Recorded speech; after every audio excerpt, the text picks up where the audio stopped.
மீன் குழம்பு சுவையாக எப்படி செய்கிறதுன்னு பார்க்கலாம் வாங்க.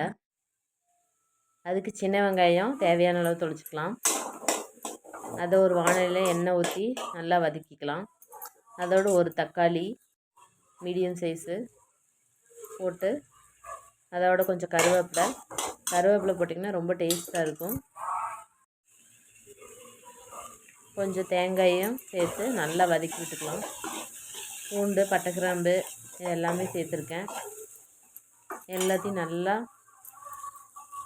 வதக்கிக்கலாம். கண்ணாடி பதம் வர வரைக்கும் வதக்கி விட்டுக்கலாம். நல்லா வதங்கினதுக்கப்புறம் அதை ஆற வச்சு ஒரு மிக்சிக்கு மாற்றிக்கலாம். அதில் கொஞ்சம் புளி, குழம்பு மிளகாய்த்தூள், மஞ்சத்தூள் இதெல்லாம் சேர்த்து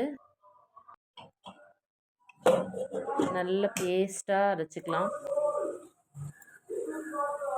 அரைச்சி ஒரு கடாய் எடுத்து அதில் எண்ணெய் ஊற்றி கொஞ்சமாக வெந்தயத்தை சேர்த்துக்கலாம். வெந்தயம் தான் ரொம்ப டேஸ்ட்டாக இருக்கும். அப்புறம் நம்ம வெட்டி வச்சுருந்த சின்ன வெங்காயம், கருவேப்பிலை, முழு மிளகாய் 2 இதை போட்டு நல்லா வதக்கிக்கணும். வதக்கி அந்த நம்ம அரைச்சி வச்சுருந்த பேஸ்ட் எடுத்து அதில் ஊற்றி நல்லா உப்பு போட்டு மிக்ஸ் பண்ணிக்கலாம். இது நல்லா கொதித்து வந்ததுக்கப்புறம் இந்த பச்சை ஸ்மெல்லெல்லாம் நல்லா போகிற வரைக்கும் நல்லா வெந்ததுக்கப்புறமா தான் மீன் போடணும்.